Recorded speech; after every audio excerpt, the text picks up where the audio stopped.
and hear the stories that make Arizona's history great.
Well, good evening, everyone. I want to welcome you all to number 27 of our Arizona History Happy Hour.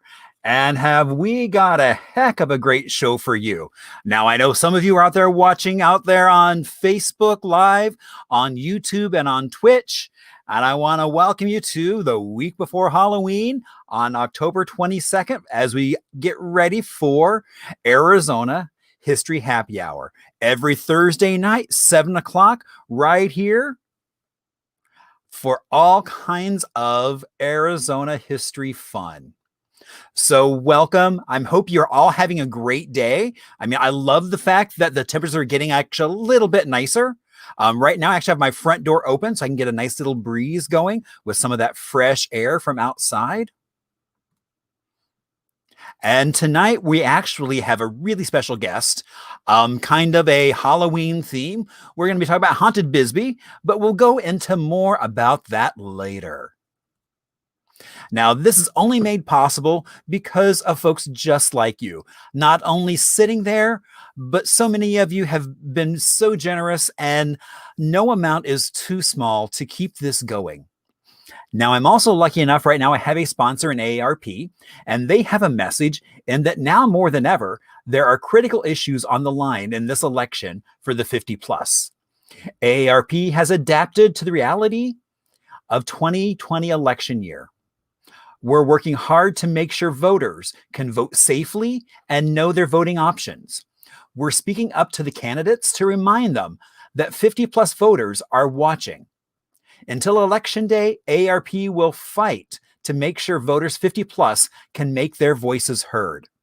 If you'd like more information about any of their services, you can go online to aarp.org/AZ.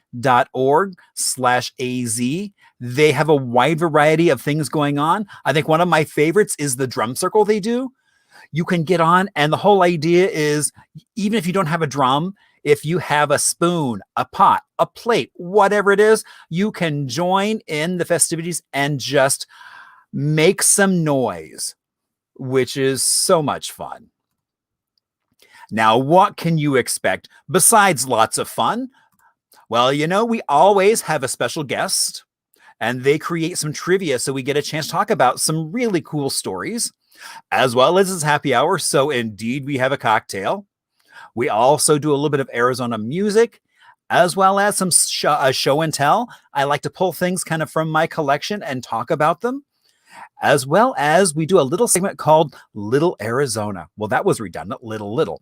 So I have a small segment called Little Arizona. That's much better.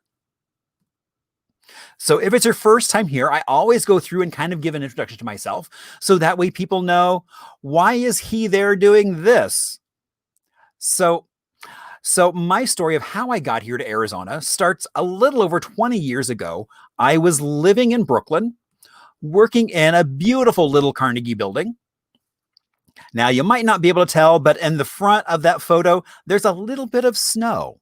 And that's what pretty much drove me out of New York City, amongst gentrification and some other stuff, but we don't talk about that. And so decided to load everything we own into a big orange cube. And you know, their international world headquarters are not just in Arizona, but right here in the Valley of the Sun. Now, when I got here, I started working in a library in South Phoenix. And when I got there, everyone I talked to around said there was no history. But when I got to that library, there was this extremely rich oral tradition of the community. And I really embraced learning, and it helped me settle in knowing where I was. How did the community get to where it was? And so I realized that wasn't really going on in many other places. A lot of times people talked about history. It was about who was riding a horse 150 years ago on some ranch, not who was living down the street from me, who was driving their convertible Impala down Central, who was doing a cruise. So I basically, about a little over a decade ago, actually walked away from libraries to pursue this full time. Now, when we moved here, one of the perks was we moved into a 1956 ranch. Now, when we got it, it was beige on beige, and I think there were other tones of beige in there just to annoy me. I'm happy to say now it is a much more simplified seafoam and cantaloupe. Now, there's what my kitchen looks like today, but I'm going to make that bigger because I love my kitchen. I mean, look at all that buttercream yellow tile, all that original cabinetry. I mean, we just had some plumbing work done and they threatened to take out my cabinets. And I told them no, they could not touch my cabinets because they were original and they don't go anywhere because they couldn't recreate that. Now, as soon as I got here, like I said, all these people said there was no history. But every time I went for an adventure, whether it was on foot, on a bike, on a car, in a car, I came faced with so many amazing places, stories, and people that I quickly realized that was indeed not the case. And then there's that post-war boom that I think in a lot of ways made the Arizona that we know and love today. All those GIs that either were stationed here, trained here, or passing through on their way to somewhere else. And after the war, they started moving here in huge numbers. And in many cases, looking for a house just like mine. And then there's this man, Dr. Carrier, the inventor of air conditioning. And without him, we would not have the same relationship we have to our environment without him. Now, one of the things I love to do is I try to pull up vintage ads, and I was so excited to find an old ad for Carrier air conditioners with Vic Tayback. Now, he also played Mel. And Mel's Diner is just down the street over on Grand and like 17th Avenue, actually right across the street from the fairgrounds. So if you're out and about, maybe this weekend, you're going to stop by the fairgrounds for their drive-through food, fair food option. Maybe you want to get some food here so that way you can not load up on all those deep fried Twinkies and Oreos. Now, my name is Marshall Shore, but I'm also known as the Hip Historian. And how does one get a name like the Hip Historian? Well, you know, every year, February 14th, we have a big celebration here in Arizona for statehood. But back in 2012, we did an event at the state capitol on the lawn. They set up a huge stage, and someone gave me 15 minutes to talk about anything I wanted to. And I chose to talk about Mask of the Yellow Moon. It ran from 1926 to 1955. At its height, that had over 5,000 high school and college students performing. It was touted right up there with Mardi Gras as something everybody in the country should go see. And I was lucky enough to find 3 dresses in a box. Now, these amazing dresses are actually from the late 30s. And so I was able to talk some friends into putting them on and wearing them on stage as we talked about Mask of Yellow Moon and some of the history behind it. And we had so much fun. But with that, the one who was organizing it was trying to convey to someone else who I was. They were confusing me with Marshall Trimble, who is the official state historian. And so she used the line, "He's the hip historian." I said, "Karen, thank you so much. I'm stealing that." And ever since then, that has been my moniker. Now, since then, I've been doing a variety of tours and lectures, a lot of which is not happening right now because of COVID. And that was really the main reason I started doing this, because I missed being with people, sharing stories and having them share back is the best, because a lot of times my best stuff comes from people. And so really kind of did this. Tours, a lot of times we would have bus tours full of folks. We just did, as a trial run, we did some walking tours over the last couple weekends of haunted history in downtown Phoenix. And so we'll probably be doing that at least once a month. I will let you know how you can find more information out about those events. And so, see, we haven't even picked the date yet for November.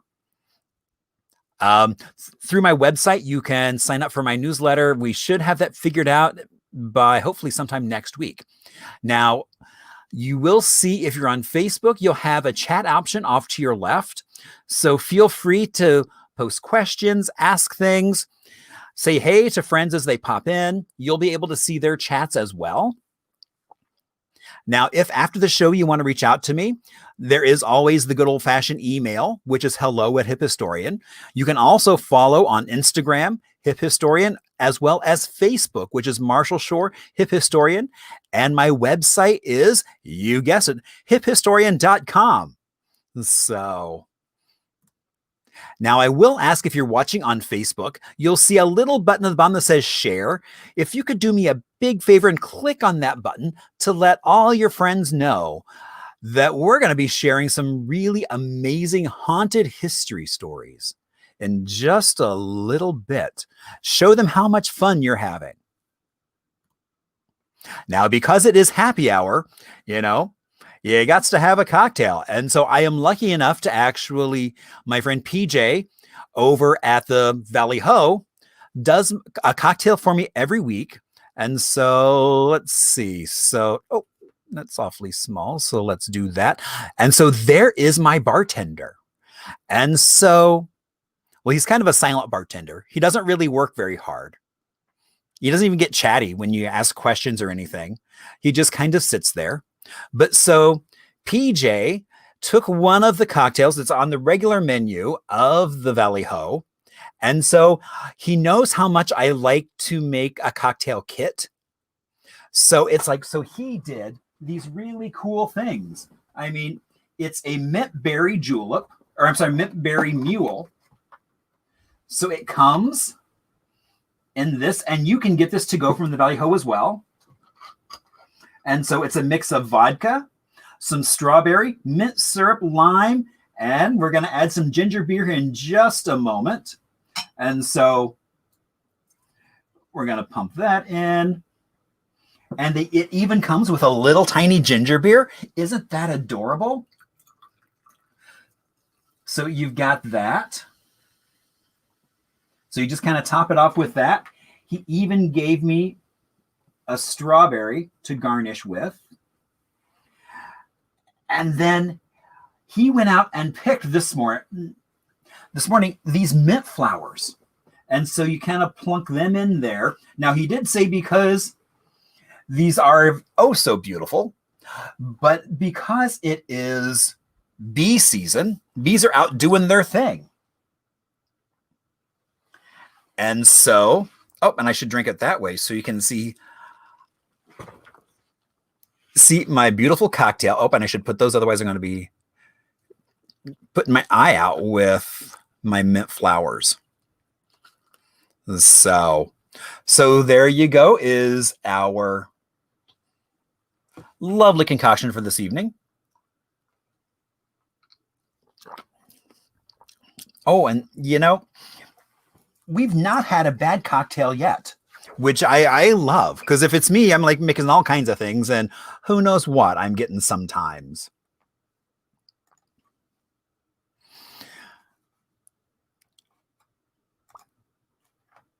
All right, we'll take my bartender away.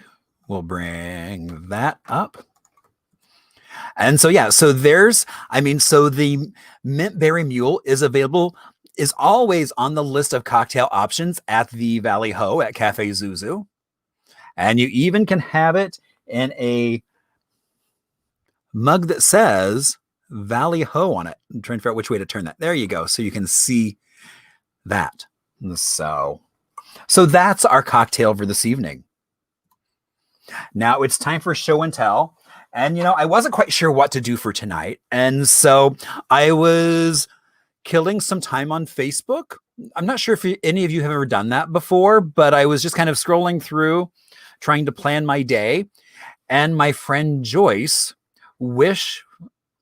was wishing her parents a happy 73rd anniversary. Glenn and Doris Guyette have been married for 73 years. And Glenn was a sign designer who rolled in town in the early 50s. One of his most iconic signs is Mr. Lucky's. And so I wanted to highlight, I actually had my friend Johnny actually did some artwork. And so we have a series of t-shirts and bags, all with Mr. Lucky on them. I don't know if any of you have ever been to Mr. Lucky's. The sign is still there. The building is still there. And so we shall see what becomes for the future of Mr. Lucky's.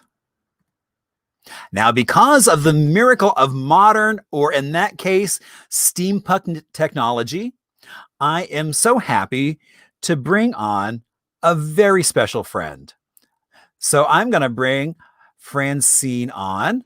Let's see. There we go. Hello, Francine. Hola. How's it going? Good. I have to say your background is quite spectacular. Thank you very much. I like to put a shout out to my assistant, my daughter, Brittany. She helped me put this together, so it's pretty cool. Nice. And I like all the candles. Thank you. That's a very nice touch. So tell us a little bit about yourself, Francine. I know you just wrote a book that just came out, Haunted Bisbee. Sure. Well, I'm a Bisbee native, and the story how I got to write this book starts with me being a historian or being interested in Bisbee history and doing that as a hobby. And I was a reporter for 2 local newspapers, and during the 90s, I started to ask the editor if I could start writing some articles about Bisbee ghosts. And they were kind of not sure if they should because ghost wasn't a theme yet. So they let me, and everyone seemed to really like it. And so by 2004, I published Llorona, Don't Be Afraid. It's a book about growing up in Bisbee and growing up with the paranormal. And it's more of a memoir, but it does tell a lot of the sites of haunted places in Bisbee.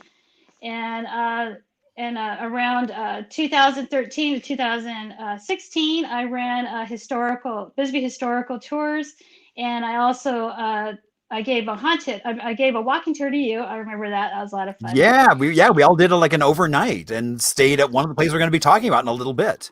Yes, and then the haunted tour, and that was a lot of fun. I did the haunted tour on some lit golf carts. I used to lease the golf carts from another tour company, and that was pretty successful. But my family relocated to Tucson, and just recently, the History Press, or Arcadia, they wanted me to do Haunted Bisbee as it is part of their Haunted America series. So that's how I came to do this. And they actually told me kind of late. They told me in the end of July, and I had 8 months to meet my deadline. So they could come out for Halloween. But it wasn't too bad because, like I said, I've been, collecting history about my hometown for, 25 years. So I just had to, put it all together. So my bibliography is pretty thick. And so, and I know Deb actually wrote the foreword for your book.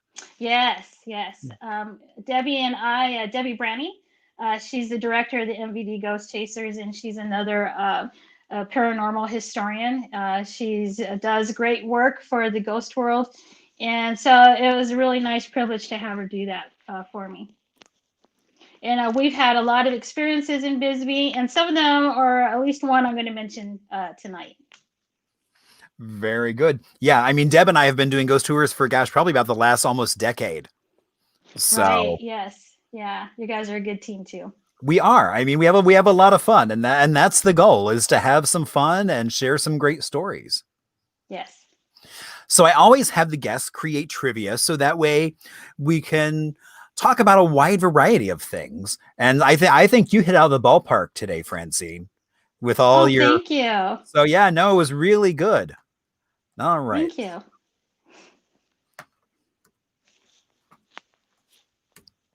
All right. So now when we do trivia, we do it different than what a lot of places do trivia.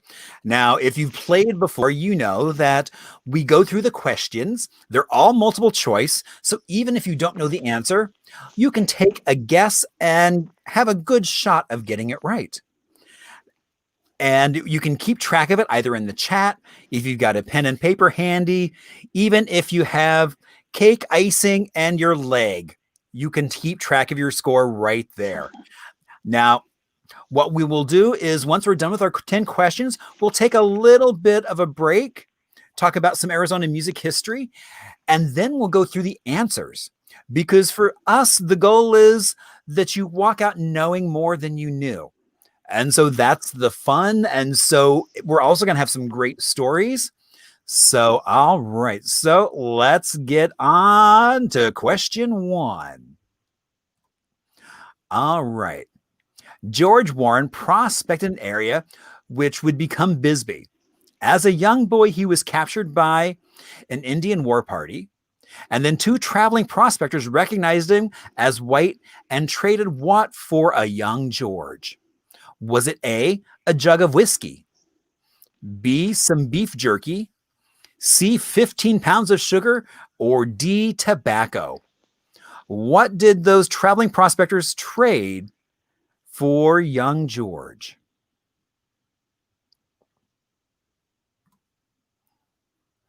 All right. Now, this is question 2. Which of the following facts are true about Bisbee? A, in 1929, the county seat of Cochise County was moved from Tombstone to Bisbee. B, there are 2,300 miles of tunnels under Bisbee, Lowell, and Warren. C, the elected mayor of Bisbee was Josiah Murihead, a Canadian immigrant. Or D, mines and surrounding properties are solely owned by Freeport McNamara, gold and copper. All right. Question 3. At fire station number 2, there is a resident ghost who Bisbee firefighters believe is a past fireman. During one of Francine's haunted tours, what did the ghost do to a guest at the fire station? A, he threw a fireman's boot at her. B, he did a sexy dance on the fire pole. Oh my. C, he saved her life. Or D, pulled her hair. What do you think that specter at fire station number 2 did on one of Francine's tours?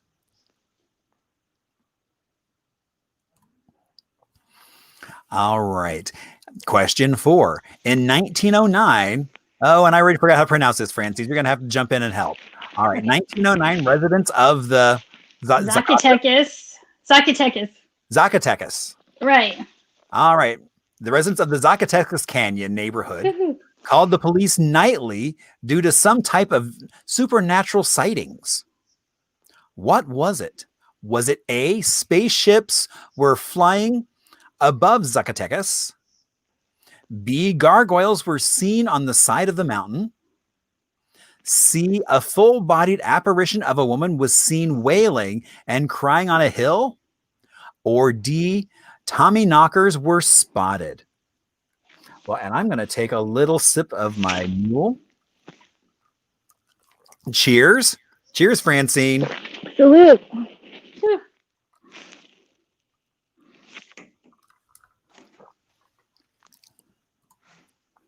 All right. Question 5.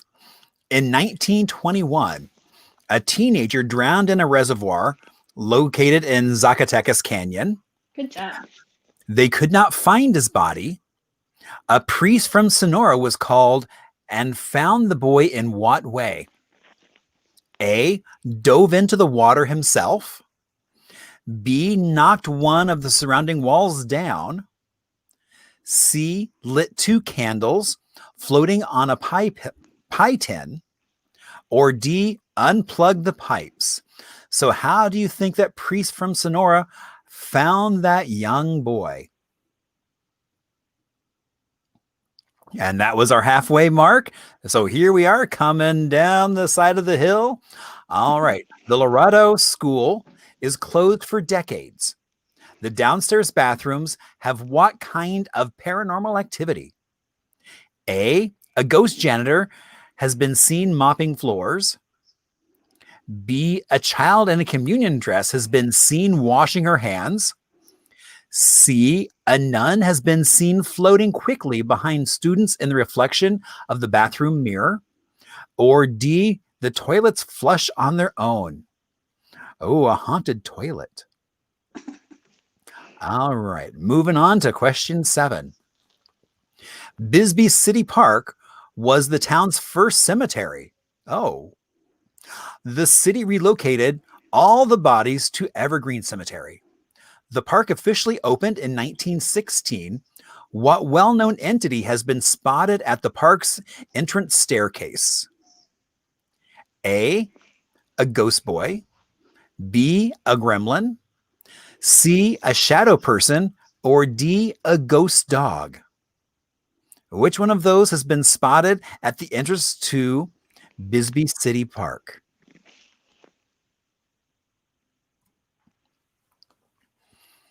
Question 8. The old Garfield School for grades 1 through 4 is now the Schoolhouse Inn, a themed inn. What paranormal activity have guests reported in the Arithmetic Room? A, doors slamming shut. B, guest hearing screams from during the night. C, an apparition of a woman floating around the bed and then vanishing through a wall. Or D, guest hearing phantom laughs of children. So one of those things people hear specifically in the Arithmetic Room. And question 9, only 2 questions left to go. The Bisbee Tourism Center, known as the BTC, was originally a jail. Paranormal activity there includes phantom low-tone cries and the groans of a man's voice. Who do you think may be connected to this ghostly activity? A, an inmate who was sentenced there. B, a jailer who fell down the building staircase. C, a laborer fatally injured during construction. Or D, the police chief. All right, and here we are on our last question. 10. The Bisbee mining district has more than 50 mines. The deepest of these was the Lowell Shaft. Even though it was lost to the Lavender Pit, it still holds one of the most legendary ghost stories in Bisbee. And what is it? Is it A, a black cat ghost? B, headless miner? C, La Llorona? Or D, more Tommyknockers? What do you think that could be? Well, before we move on, cheers.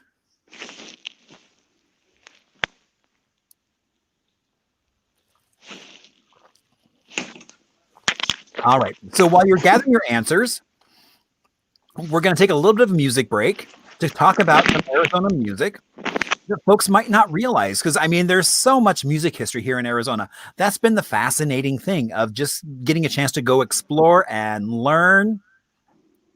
Now, I do give a caveat is I don't play music since we do Facebook, and they can sometimes be very strict in terms of copyright, that unless I can talk to the person who originally authored the music, I don't play it because I don't have the rights and I don't want the show to be silenced at any point.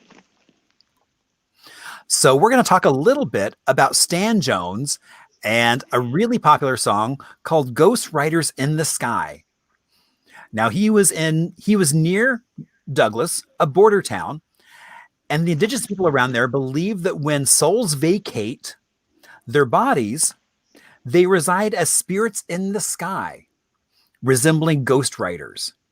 Him and his best friend shared this story, and they then started looking at the cloud shapes, and they started to identify some of those riders in the sky. Years later, that was then put into the lyrics. Now the melody is pretty much based on When Johnny Comes Marching Home Again. Now it's been done by a slew of people. I mean, I was over 11 languages. You can find this song.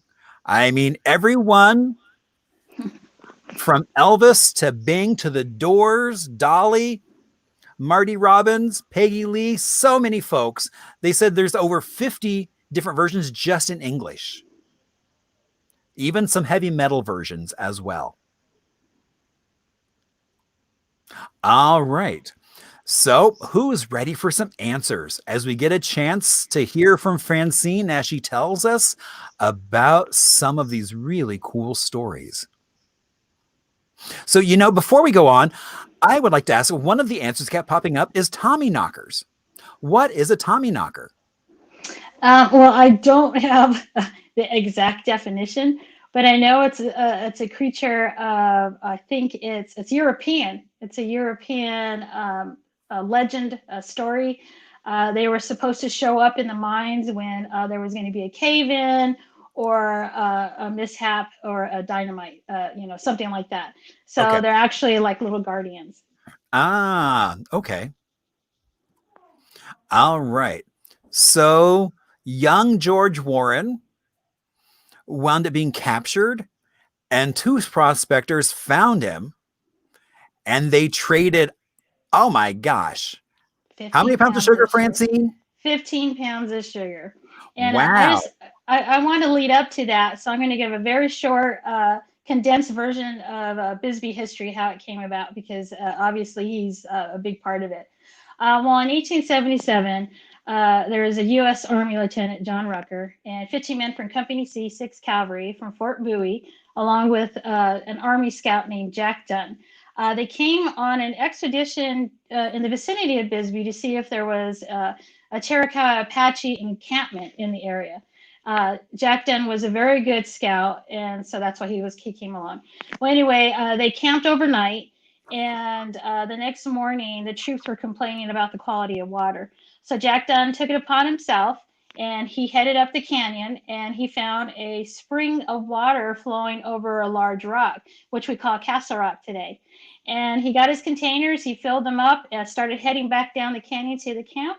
And he was also a prospector, I have to mention that. So as he was walking, he noticed a large green stain, tinted stain on a big rock. And he thought that might indicate there might be lead, copper, silver, and even gold and other rich minerals in the area. So he went and told Rucker, and shortly after that, the first mine they claimed was called the Rucker. And because Jack Dunn was working for the military, he didn't have time to prospect in the area like he wanted to. So he grub staked George Warren. And grub stake means to hire somebody to do the prospecting for you, and that they give you the supplies and whatever else you need. And in return, you're supposed to make sure that write them on any claims they found. Well, good old George found plenty of claims, but he never wrote down on any of them. You could just see his sass in that picture, But he was a man full of trauma and drama. And when he was 10 years old, he was living in New Mexico with his father. And his mother had already died at that point. He was living with his dad and his aunt. And they were out herding horses. And history says that an Indian war party attacked them and killed his father, and they kidnapped him. And they held him for 18 months until the two prospectors came along who were trading with the tribe, and they noticed there was a white child, and they asked if they could trade him for the 15 pounds of sugar.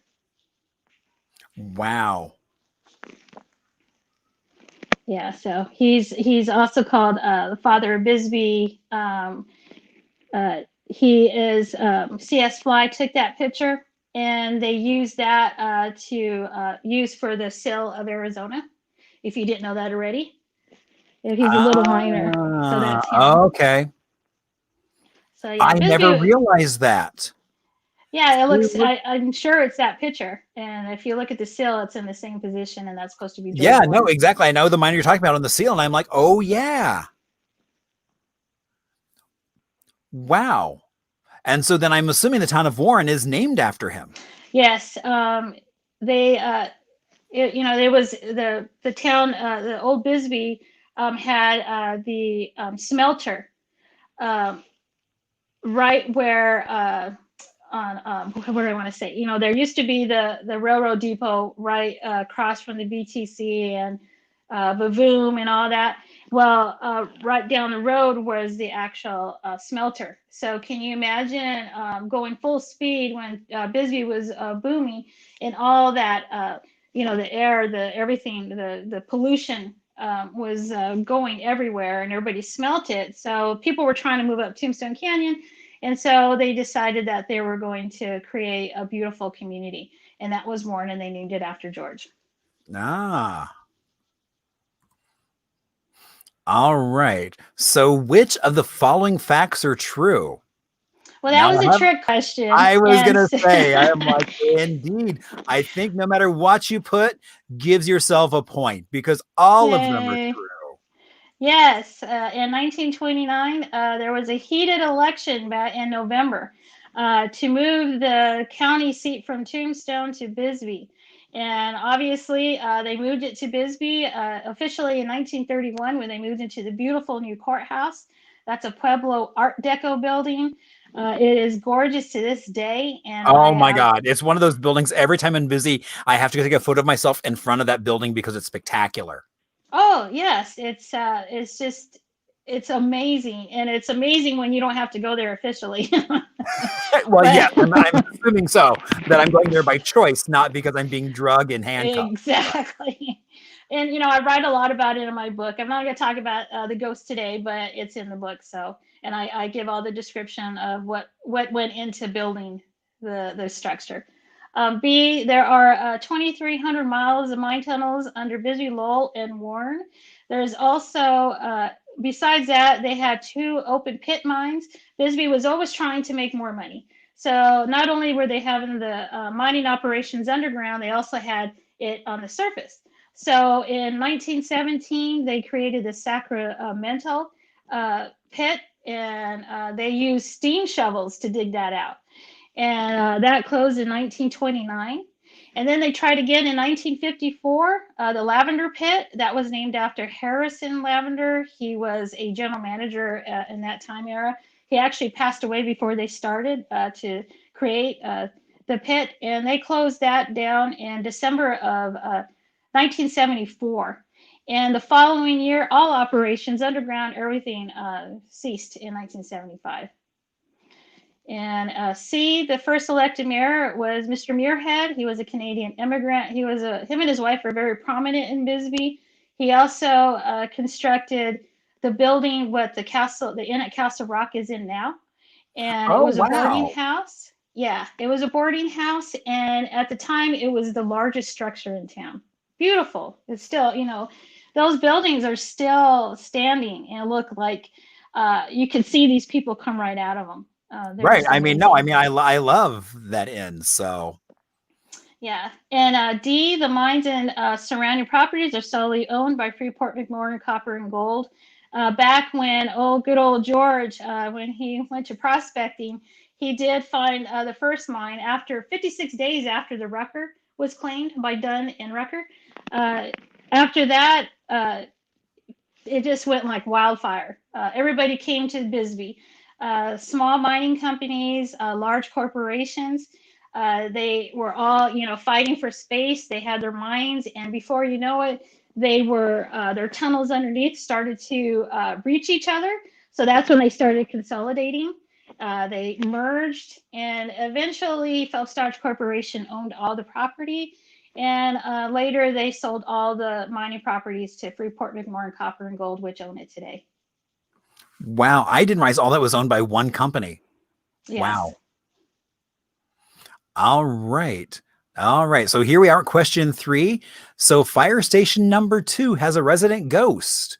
What did that ghost do to a guest on Oh, I'm kind of disappointed that it's not a sexy fire pole dance. Well, there was some tours that I gave, and there I had several ladies celebrating a birthday, and I was lucky enough to go in a lot of the time. So they were asking the firefighters. It was just hysterical, but we're not there. We're not here to talk about that today, Marshall. No, we're not at all. So, well, fire station number two.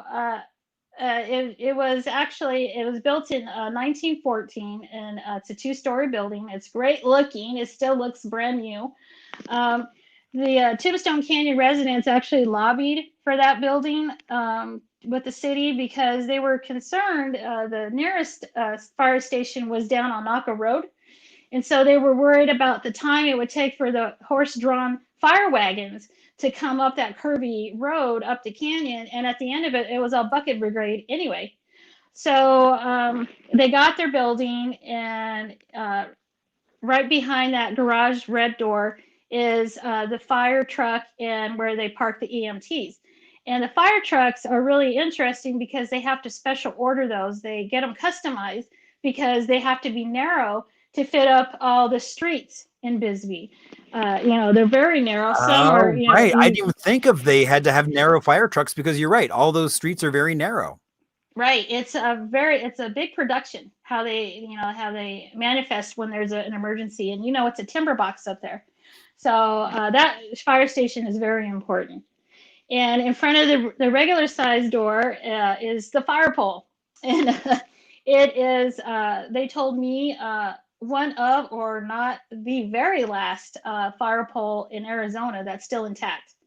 They have it covered on the second floor. They're saying because of the exhaust from the trucks, they don't use it. It's still usable, but they don't use it.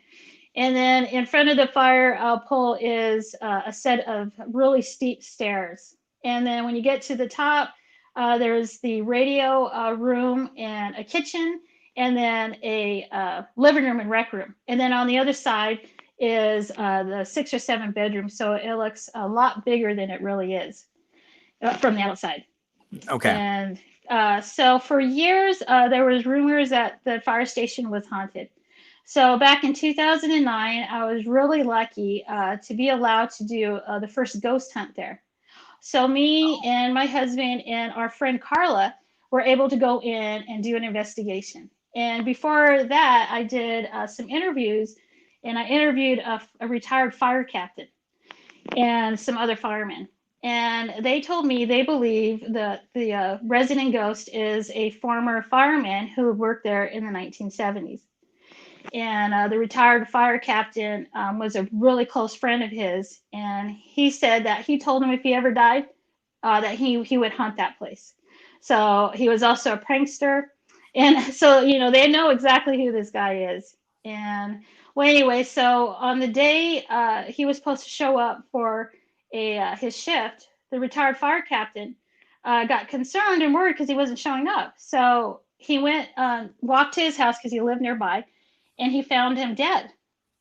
He had a gunshot wound to himself, and they thought it was suicide at first, but after investigating a little bit, they realized that wasn't the case. So actually, as far as I know, this is an unsolved murder case to this day.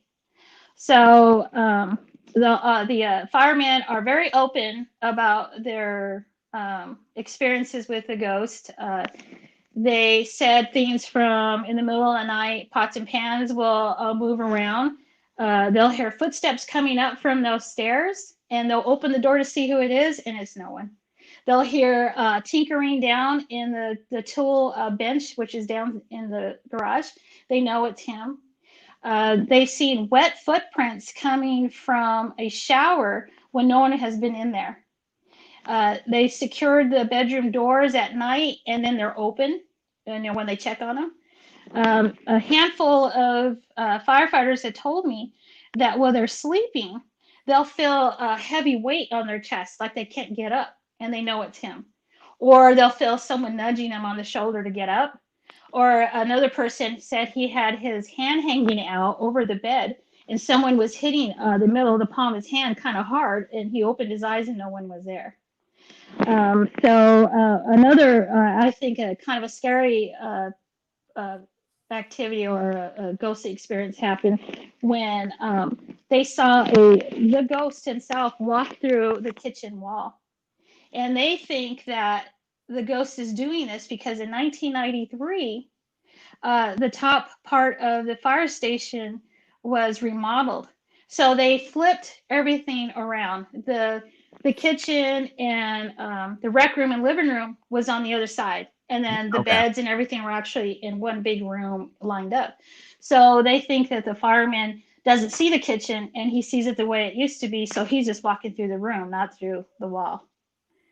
So back to the question. Of course, this was on my haunted tour. And one of the times I couldn't go in because there was, either a call or they were away or, whatever reason. I remember I talked when you were there and Debbie's group, but that's the same group that did a workshop. Well, you see those, the pipe fence there in the front? Mm-hmm.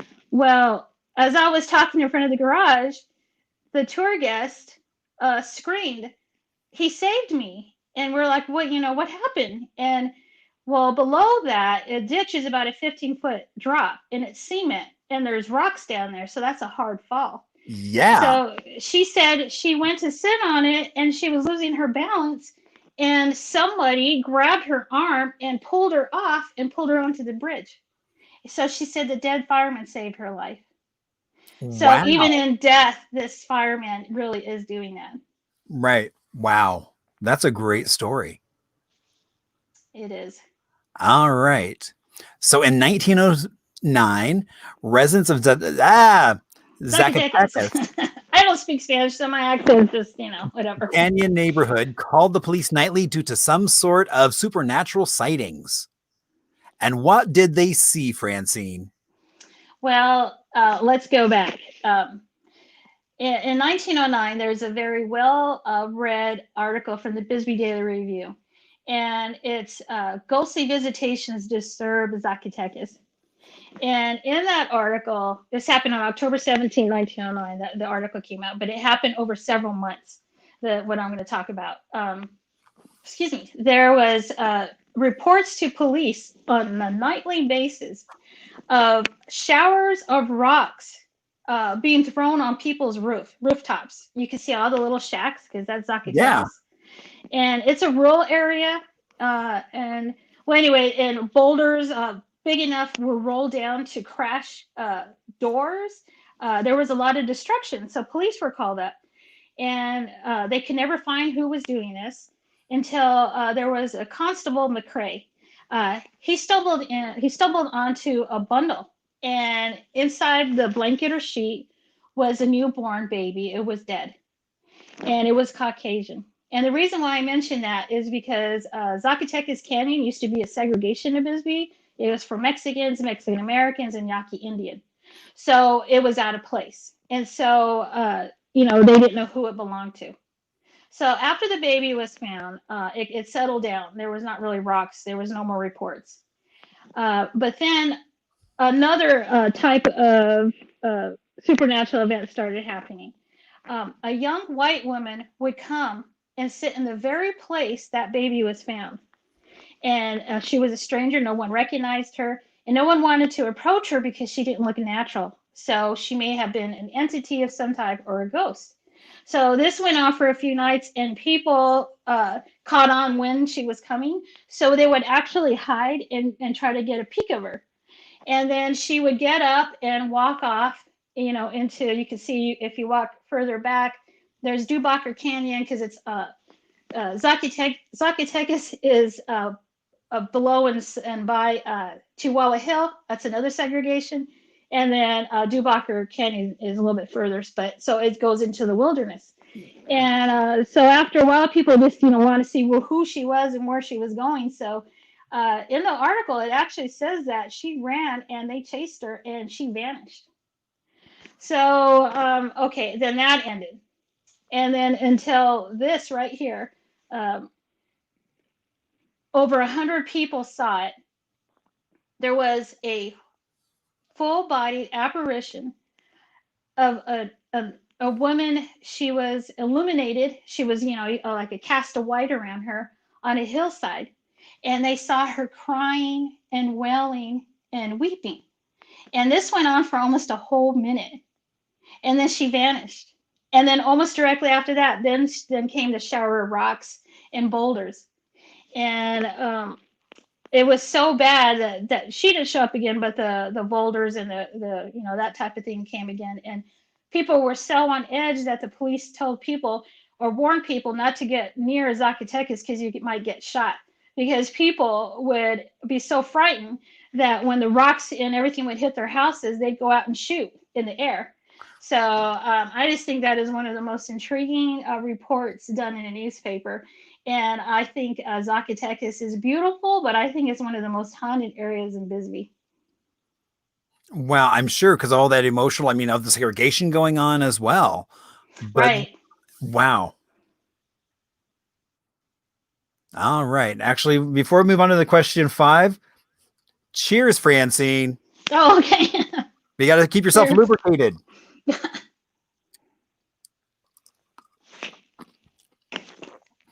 All right. Back in 1929, a teenager drowned in a reservoir located as well in Zacatecas Canyon. They couldn't find his body, but a priest did. And how did the priest do it? Well, he lit 2 candles floating on a pie tin. And well, let me explain to you. You see that I know it's a bad picture, but it's actually a picture of Zacatecas Reservoir, McDonald Reservoir. You can see that it's part of it's crumbled down, and the gentleman showing proof of that this really happened. Well, the reservoir itself is about 25 to 60 feet wide in length, and it's 10 to 25 feet deep in different places. So in 1921, in August, it was full of water, monsoon water. And there was a young teenager, 16-year-old named Salvador Biscayano. And he and his friend were up there. It was packed. I mean, they were having a good old time. And he was sitting on an edge, and a little boy came up and shoved him from behind, and he fell into the water. And instantly, he started waving his arms everywhere. And it took a few moments before they realized he was in trouble. And one of his friends jumped in after him and tried to help him. But when someone's in panic and they're starting to drown, they start pulling you down too. So he got away from him and went to the edge. And by the time he did that, poor Salvador went under, and that was the last time anyone saw him alive.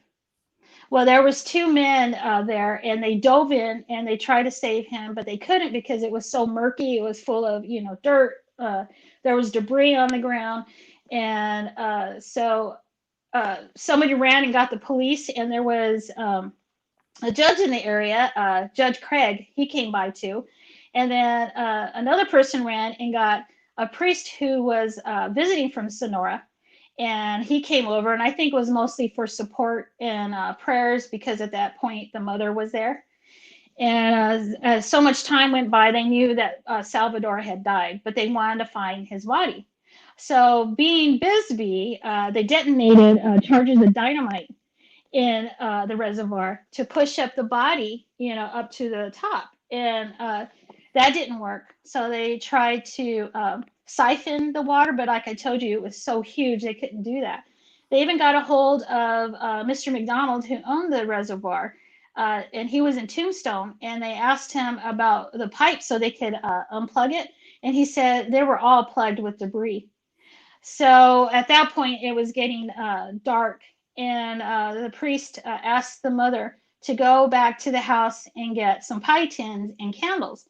So they did and brought it back, and he put the candles in the pie tins, and he sprinkled them with holy water, and he put them in the water, and then he lit them, and he told everybody, the candles will find Salvador.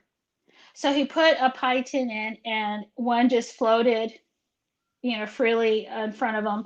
And then the other one came and it clung to the wall, and then it floated and it stopped in a corner. And then the flame went out. And then everybody started to scream, "Look, look." And so it was nighttime. And so they decided that a crew would go ahead and knock a wall, like you see in the picture, out, and then it would drain overnight. And so at 9 o'clock in the morning the next day, Salvador's body was found. But the strange thing is that his body was found where the flame went out. Wow. That's incredible. Indeed. No, that is. All right. And now we get to our Loretto School, which has been closed for decades, but the downstairs bedroom or bathroom have had what kind of paranormal activity? Well, that is the Loretto School. It's a St. Patrick's Catholic school. It was run by the Loretto sisters. That building is 3 stories. It was built in 1907, and it's in the Mission Revival style. It's beautiful. And it ran all the way into the early 1970s when it closed down. They changed the name sometime in there to St. Patrick's School. My older sisters went there. My brother-in-law, a bunch of people I know went there, but I didn't. I went to Lincoln School up the street, the public school, because that was a private school. And later it did close, but later they were using it for catechism classes, and both of my daughters went there. Well, I've always heard stories that the bathroom, the girls' bathroom in the bottom floor was really creepy downstairs, and nobody wanted to go in there and use it. In fact, my daughter, she was a little girl, and she tried to use it, and she had an experience, and she would just hold it until she got home. That's how frightened she was.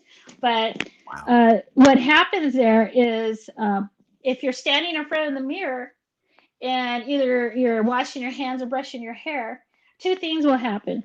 One, a water faucet will turn on by itself, or there'll be a strong aroma of coffee.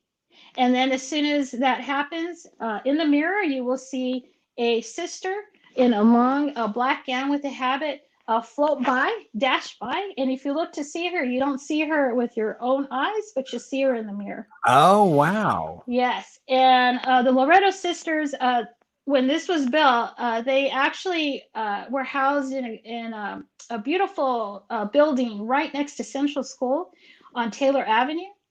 And later on, because the church wasn't as populated because the mines closed, but the sisters were right across from St. Patrick's and that school in a beautiful brick home.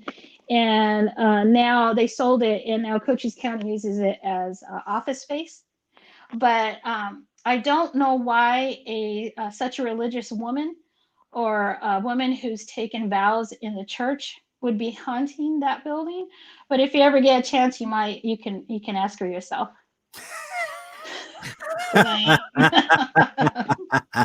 Indeed. All right. And Bisbee City Park, which is a really cool park. Right. Yes. And it was the first cemetery. Wow. Yeah. So that's an old archive picture. Beautiful. You could see it wasn't that big. And it was the first cemetery. It was for the pioneers of Bisbee. And by 1916, it was remade into the city park. But in 1913, that's when it really it was in bad shape. It was an eyesore. People are actually using the fencing around the graves to dry their laundry. There was weeds. Children were playing down there. And they think it's because the people who lived there, not lived there, I'm sorry, who were buried there, were people from other countries that were here alone. They didn't have anybody to come and bring them flowers and that kind of thing. The Right. families died off or whatever. So it became such a problem that the city decided, after a couple of other options they decided to create a committee that would raise the funds for removing the bodies over to Evergreen Cemetery in Lowell. That was the new cemetery everybody started to be buried at. And they started doing that in 1915, and then by the time it didn't take that long to create the park. And there was actually only 34 bodies that were removed, and only 23 were identified. and that's because there was really shoddy record keeping.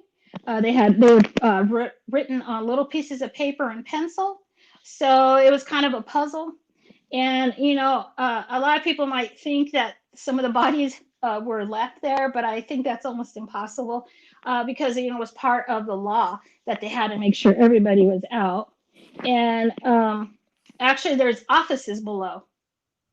If you didn't know Oh, that. I never realized that. They rent offices below, so it's actually like a building with a park as a roof. So it's impossible for bodies or anything to be left. So, Okay. but and it's a really cool thing that happened. They took something that wasn't working, and now those bodies are in Evergreen Cemetery. But in 1975, when the mines closed, we moved from my childhood home up Tombstone Canyon to the Gulch, and I lived right above City Park.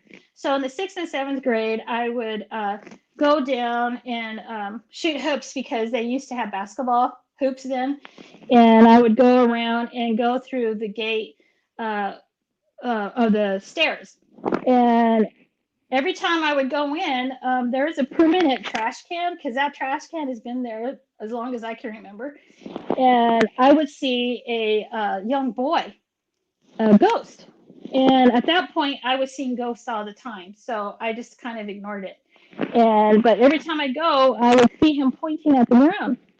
And so in 2004, I'm jumping because I wrote about that experience in my first book.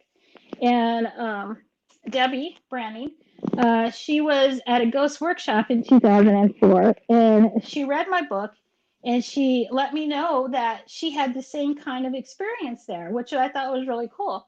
She said during the ghost workshop, she was speaking, and she felt dizzy, she felt nauseous, and she felt like a cold went through her. So when she went home for a few days after, she saw a young boy behind her. Now, for me, when I saw the boy, we were about the same height. I'm 5'2". I haven't grown since. And Debbie's even smaller, so she said he was a little taller. So it was perfect because after we realized we had the same type of experience with the same ghost, we got together along with Sheila, the other MVD member, Ghost Chaser member. We all went down there, and Debbie brought her camcorder, and we put a twig on the ground and we did a seance. And we asked him a series of questions. And what we got out of it is that he's a boy, he's 12 years old, and his mother was buried there, and he still believes she's there. So he's protecting that site. And so it's really interesting how that all tied in together. All the evidence of the height for the two of us, and then what he said. So of course this was part of my my haunted tour, and one time I had a tour, and I used to wear a gothic jacket, and I had a big bow in the back, and the whole tour saw that bow being untied by invisible hands. That was really creepy. And so every time I'm there, I see him. He comes right to me. He's been there's been a lot of EVPs recorded of him. People have taken pictures and seen a white fog in the middle of the day. I don't know if I'm going to say this right. A ghost box. Is that correct? Yeah. Yeah, I think, okay. And he's been recorded off. We've heard his voice. He talks about, it's really funny if you talk to him, he talks how he's annoyed there for some reason. and it's just interesting that he attached himself to Debbie. So every time I would do a tour, I would tell everybody to please tell him that he's not allowed to come home with you. He's not allowed to attach himself to you, and he's to stay here. So, yeah, we love the ghost boy. Except when he follows you home. Right. All right. And here we get a chance to talk a little bit about the Schoolhouse Inn, which is a really cool spot that is an old school that's been turned into an inn, and all the different rooms are themed. Yes. Well, after I talk about, you can talk about your experiences there. I know you did a workshop with Debbie there too. Um, well, the old Garfield School was built in 1918, and it was part of when Bisbee was booming. They used to build a school every 1.5 miles, so children wouldn't have to walk so far. And it was for children grades 1 through 4. And it closed in 1938, so it stayed open for 20 years. And after that, it became an apartment building. It was a home for the elderly, and eventually they made it into an inn. And now John Lambert and Paula Roth own it. They're fantastic. We love them.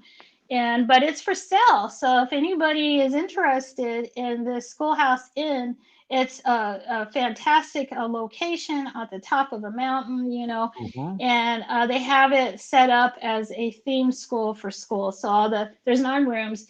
There's the reading room, arithmetic, history. You can go on and on. But in the arithmetic room, there was a guest who was settling in for the night, and she got under the covers. She laid down, and as soon as she did, she saw a beautiful woman dressed in 1880s clothes and a gown. And she was just floating around the bed and as if she was sizing things up. And she just, the woman's like, okay, she was trying not to freak out. And the ghost was going around and then it just went straight through the wall. So I just think that's an amazing part of the hotel or the inn, because that's not the only thing that happens there. There's a number of different ghosts that are there. But I like to hear anything that you guys experienced at the Yeah, inn. I remember when we did the tour. I know one of the women on the tour was talking about how she had a conversation, which she thought was someone who was a teacher, who had been a teacher in the school. Wow. And then I think also somebody else, someone sat on the bed. And so they saw the bed get depressed, even though there was no Yes. one there. Yes. Yes. I think that's the reading room. And that's where Paula, because they do their own housekeeping.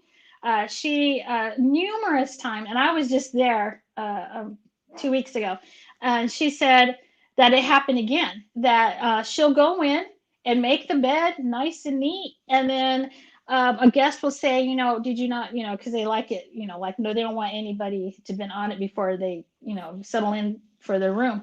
And she says, I just made it. And she said, but look, and there was an impression on the bed. And during the tour, I went in and there was it's right near the window and on the pillow too. Okay. Yeah. No, I mean, it was such a fun tour. Yeah, it's gorgeous up there. Yeah. Snows. You can see the snow right there. Oh, I took that in January, I think. right. All right. So the Bisbee Tourism Center was originally the jail. And so what kind of things happened there? Well, some history about this is it was built in 1918 and it was opened in the early part of the next year. It was shared by the city and Cochise County. Upstairs was the administrative offices, and downstairs was the jail cell. And that could accommodate 30 inmates, plus a jailer on a 24-hour shift. Well, when I was getting information for this book, I contacted David Russell, the owner, and he told me one of the paranormal things that happened there is there is a groan, a voice of a man, and they don't know where it's coming from in the building, and a lot of people hear this. So in the research, I found out that there was a person who was fatally injured during the construction of the building. He was a 36-year-old married man named Frederick Eaton, and he was a cement stonemason. And while he was at work, there was a huge hook, and it was carrying a big block, and it was used for hoisting stone. Well, it broke and it hit him and it broke several of his ribs. And those ribs splintered and it punctured his lungs and they filled with blood. His death certificate says that he died 3 days later. And the accident happened on November 18th, 1918, and he died on the 21st at 5 p.m. And the death certificate also says the cause of death was right side crushed. So those phantom, low-toned groans of a man really are comparable to something that Oh, Frederick Eaton went through. oh So my. I think, isn't that horrible? Yeah, I was like, as you're saying that, I'm like, oh my gosh. And then like they splinter and everything else. Ah, Ugh. So I really think that Frederick is haunting that building, and he just doesn't want anybody to forget, uh, what he went through and sacrificed for the construction of that building right there on number 8 Naco Road. wow. And our last question has to do with the fact that there are more than 50 mines, but the deepest shaft was Lowell Shaft that got consumed then by the Lavender Pit when they dug it out. But what is the most legendary ghost story there? It's the headless miner, and I think it's his name is John. They nicknamed him. But if you don't mind, I'm going to just read from my book. You go right And ahead. it's just a couple of paragraphs. And this is a miner working at the Lowell Shaft saw a fellow worker lying on top of a pile of timber. The miner went to touch the man to see if he was all right and asked if he was okay. The kind miner began to lift the man from the pile. Then a horrifying realization came to the Samaritan. He saw that he had a body in his arms without a head. Screams of horror echoed through the underground mine tunnels that must have shook dust from the ceilings and walls. The miner dropped the headless body and he sprinted in long strides to his home in nearby Bakerville. The headless ghost was seen at another nearby shaft by 2 miners. In this case, the 2 miners saw the ghost, looked at each other, and continued to walk far away from it. News spread of the headless ghost sighting. Some believed the story, while others shrugged it off. Even so, the miners were fairly nervous of what was lurking in the darkness of the lower shaft and jumped when there was any type of non-related rhythmic noise. But this actually, I'm reading this, it comes from the Bisbee Evening Miner in 1909. So this is another fantastic article of another proclamation of the ghosts in Bisbee. And this sadly cannot be the only ghost underground. My dad he worked in the Lavender Pit as a truck driver, and then he worked his way down into the mine and he became a driller. And he would drill the holes for the dynamite, and they would do it in the Widow's Cross, and that was 13 holes, and then they would blast. So my dad, went to start his new shift, and I guess he put stuff down, and then he was going to where he was going to do his drilling, and all of a sudden, his foreman grabbed him by his shoulder and jerked him back and said, "What do you think you're doing?" He's, "What do you mean?" He goes, "Well, his coworker had just died in that spot because there was dead air, which means no oxygen, like when they would put the canary down in the mine." Oh, And yeah. he hadn't blocked it off yet. So there's, lots of accidents that happen, especially in the early times. And, my dad was working there all the way up until it closed. Even then, it was unsafe. But now I think it's a lot better. But with all those miles of tunnel underneath, and even in the pit, there's been really bad tragedies that happen. And I'm sure he's not the only ghost. Right. So, Francine, how do people find your book? If somebody wanted to happily own a copy, how would one do so? Well, they can, in town in Bisbee, they can pick one up at Bisbee Books and Music in the Convention Center in Old Bisbee. BTC is carrying them. The Bisbee Breakfast Club is carrying them. And you can also go online to the publisher, which is Arcadia History Press. You can also go to Amazon and Barnes and Noble. And I'm also going to be, can I tell you some of that before I go away? Of If I can course. tell you some of the events. Yeah. Well, Halloween weekend, I'm going to be giving specialty tours, which are going to be based on this book. And I'm going to be driving golf carts, just like I did in the olden days. So that's going to be fun. That's on Friday and Saturday. And the BTC actually, they have a lot of events going on that weekend. They got a hot wing contest going on where you can win $500. They got a costume contest, just a bunch of stuff. And I'm doing a presentation for the library here in Bisbee, the Copper Queen Library, Tuesday night. And those are the things I got coming up. Wow. I know you've been busy because the book just came out. So I know you're getting all kinds of press for it, which is great. Yes. Yes. And actually, I have another article coming up in Tucson. They said it's coming out Wednesday, Tucson Media. So that's going to be another great thing. Very cool. Well, Francine, thank you. Well, first off, let some people tell us how they did. I mean, I had 10 questions. I mean, I have a feeling Deb did pretty well, but I think she has insider knowledge. She should get an A+. I can't see any of the comments, so I have no idea.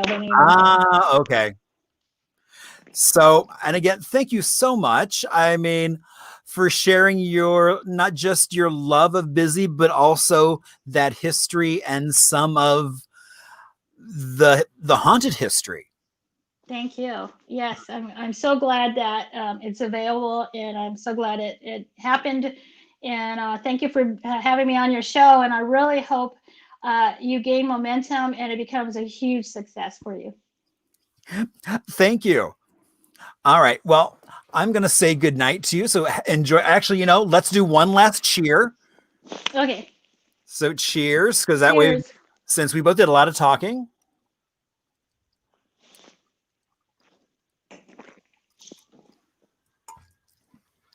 And have a great rest of your night, Francine. Okay, you too. All right. So now we get to one of my favorite segments, Little Arizona. So, a lot of people don't realize, I mean, I talk about how I spent a time in Brooklyn, but I grew up in a little town of about 25 people. And so I have this really, I think, an affinity for small towns. And one of the things I love is the fact that Arizona has so many small towns that have their own unique flavor. I mean, you got places like Bisbee, which are just incredible. And so I do want to give a shout out also to have First Families of Arizona are a sponsor. You can find out information from them. You can either look them up on Facebook under First Families of Arizona or their website, which is the acronym tffoa.org. To find out more information about them, they're a great group. So you've got to be able to prove your family lineage back to pre-statehood to be a member of the group. But they've been doing some really amazing just Zoom classes with different speakers. So we are going to talk about Fairbanks. Actually, let's make that a little bit bigger so you can see the map of where it is. So it's not far from Tombstone, Sierra Vista. And so this little town is, since we are doing ghost stories, I figure, let's do a ghost town. So I typically try to focus on tiny towns, but you can't get much tinier than that. Now, the town of Fairbank is in the middle of the San Pedro Riparian, which is a natural conservation area. This area was originally, by the indigenous folks that were there, a village known as Santa Cruz back in the 18th century. And it was, back in the 1880s, it was the closest train stop to Bisbee, or to Tombstone. So it became very important in terms of the development of just that southeast corner. Now, the town itself was actually named for an investor, Nathan Fairbank, who had been part of the financing of the railroad. It was also then linked to a nearby part of the rail was linked to Bisbee as well. And so that's what kind of saved the town, and it kept going. But then later on, there was a huge flood in 1890, and things started that was kind of the mass exodus for people. You had people hanging around, but because it's in the middle of this riparian, it's still preserved. And so you can go through the Fairbank Schoolhouse. I mean, here is the commercial building that has an adobe front and was used up until the 70s as a residence. And then I love this photo because there's an outhouse. And I figure, so many folks don't even know what an outhouse is. I know the house I grew up in when we moved in had an outhouse. And so I love that was preserved. So it's a great little area to go visit. So please go and hang out in Fairbank and enjoy the almost 60,000 acres of public acreage there in the riparian conservation area down in San Pedro. So remember, if you have any questions, comments, you are welcome to throw them in the chat, as well as even you can throw me off an email, and I'll show you that in just a moment how you can do that as well. And next week we have the Phoenix Trolley Museum, which will be very exciting as well. I mean, they were just able to purchase their location where they are, and they've got some great news to talk about. Now, Deb and I have done a variety of tours over the last couple of weekends talking about haunted history in downtown Phoenix. We've talked about doing one in November, and so I'm going to sit down with Deb and we're going to figure out a date to make that happen. You can also find me on hiphistorian.com, which has some of the upcoming events, as well as some of the t-shirts and other things that I have available, because, we all got to pay for things. And then here, so coming up on Sunday, there is a local bar that's doing an outdoor market, and that's from noon to 7, and they're right on the Melrose curve. So that's going to be a lot of fun. They're putting lots of space between all the vendors so that everyone will be socially responsible and will all be wearing masks. You can also get t-shirts For the People over on Central. And don't forget, you can go to the Arizona State Fair this weekend. They are doing fair food. It was so popular, they kept extending it. And so I think this is the last weekend you'll be able to do fair food. But not on Saturday because they have another event going on. But you can go on Friday and Sunday and get yourself some deep fried things on a stick. And then we have the Orpheum, another haunted place. And so with the Orpheum, they are doing something really cool this weekend. They are showing The Wizard of Oz on the big screen, which I've only seen it on a little tiny. I mean, in the 70s, the TV screen and everything else. I've never seen it on a larger than life theater screen. So looking forward to doing that. They've also updated the technical aspect of the projector and also the sound to the point where they are billing it as currently it is the most technologically advanced theater on the planet. So looking forward to that. Also on Saturday, I'm doing a presentation. Tucson Pride is going virtual. So we are doing Arizona LGBTQ history on Saturday from 2 to 3. As well as then with the City of Phoenix, we are doing a storytelling workshop as well. Now, I do want to say I've seen some comments about, and indeed Francine did not talk about all the ghosts in Bisbee because there's a lot of them. And I have a feeling between her books, she covers a number of them. And, and just like the Orpheum, they recently found a new entity hanging out. So you never really know what's going on.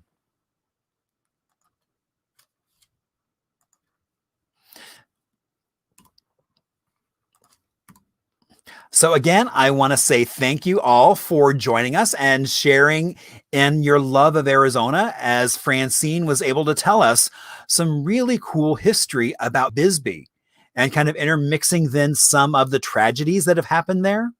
Now, this show only happens because of you, because you're out there listening, but also so many of you have been so generous with even the smallest amount to make sure that this continues.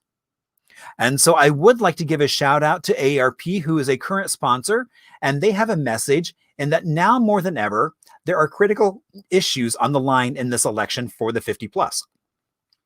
AARP has adapted to the reality of the 2020 election year, We're working hard to make sure voters can vote safely, knowing their voting options. We're speaking up to candidates to remind them that 50-plus voters are watching. And until Election Day, ARP will fight to make sure 50-plus voters can make their voices heard. So I always want to give a shout out to that intro video. My friend Chris and Cole put that together, as well as always the amazing PJ behind the bar at the Valley Ho for his cocktail expertise. And then the outro music we have is a combination of found film footage as well as music from Mr. Ho, which has kind of a Polynesian exotica feel. So thank you all so much for joining us. I will see you same bat time, same bat channel, as we get a chance to chat with the Phoenix Trolley Museum. Everyone, have a great rest of your night.